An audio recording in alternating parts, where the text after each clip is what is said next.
Good afternoon. We interrupt this program to bring you an exclusive interview with the one and only Ben Montemayor. He's hard to get a hold of, so sorry to interrupt the presidential address. We will return to that shortly. Good afternoon, Ben. Well, I'm here doing an interview because you are the most sought after human since we can remember. Thanks for having me. That is too kind. You are a Pulitzer Prize winner, an Academy Award winner, and overall, you're kind of just an awesome person. But we can get ahead. We can go ahead and get moving on since we only have 5 minutes. So we're wondering if you could actually tell us a little bit about yourself, your past, your history, goals, aspirations, and everything else. Kurt, surely. Well, I'm from Hart, Texas. My full name is Benjamin Montemayor. I was born in 1989. Both my current parents are still in Hart, right at the tip of Texas. They migrated from Mexico around the age of 10, and we all just kind of ended up there. I have one brother who lives in New Mexico with his wife and 3 kids, and he's an all-around head coach and math teacher. He took me in when my parents decided to move back to Mexico for a while, so I really look up to him. My sister lives in South Texas, past San Antonio, with her husband and their 2 kids, where she teaches 2nd grade, and she's one of my best friends. I was a valedictorian, all-around runner, and upon graduating, I actually went to become a collegiate athlete and decided that wasn't my route, and I wanted to just focus more on academics. Awesome. Now tell me about your undergraduate and graduate educational experience. Sure thing. Well, I went to junior college and ran for a year before I transferred to West Texas A&M to pursue my bachelor's in sports and exercise science. I thought I wanted to be a coach until one summer I was brought into this research project through McNair Scholar. Turned out I loved research and everything about it. It interested me just 100%.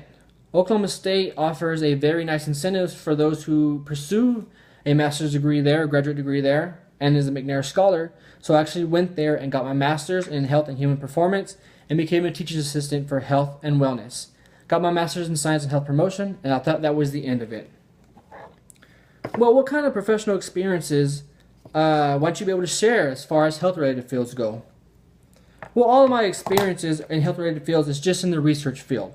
I am a research assistant for a few projects. When I was there, headed my own thesis, worked with my advisor on a study on alcohol abuse in the college. Me and a few students worked on a study project with elderly and dehydration and eating habits among college students, specifically accounting majors and health promotion majors. In addition, I was a full-time instructor in my undergraduate school, and that is now what brought me to what I am here doing now, is I love that, and that's what I know that my future is in. Well, speaking of that, what do you do with your life when you aren't in the school or in the office? Outside of class, I actually work. I'm just like another college kid. I never stay out past 12 anymore, though.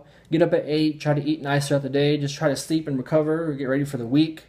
The weekends just kind of fly by, watch football, hang out with my office friends, and as you grow older, you learn to just like the taste of alcohol a little more. Not so much taking shots, but more along the lines of tasting a good fine wine or beer sometimes, which is what there is plenty of up here. So I do partake in some of those activities. Speaking of that, since you're a student, what brought you into the health promotion field again? I actually grew interest in this field after my first research project and when my mom was diagnosed with type 2 diabetes, hypertension, and high cholesterol. She started losing weight, and what I wanted to focus on wasn't exercise physiology or psychology or anything. What I wanted to understand was why people do what they do, and whether it's focused on theory or behavior or whatever it is. That was what drew my attention, and I want to change lives that can still be impacted that we haven't had a chance to ruin yet, or America has, or the habits haven't had a chance to ruin yet. So what do you go for the next 2 to 5 years? We'll actually plan on being in school for about 3 to 4 years, hopefully the lower end of that, do a few research projects, and in the near future I plan on becoming a better student, a teacher, and a better person in general. What about the next 10 to 15 years?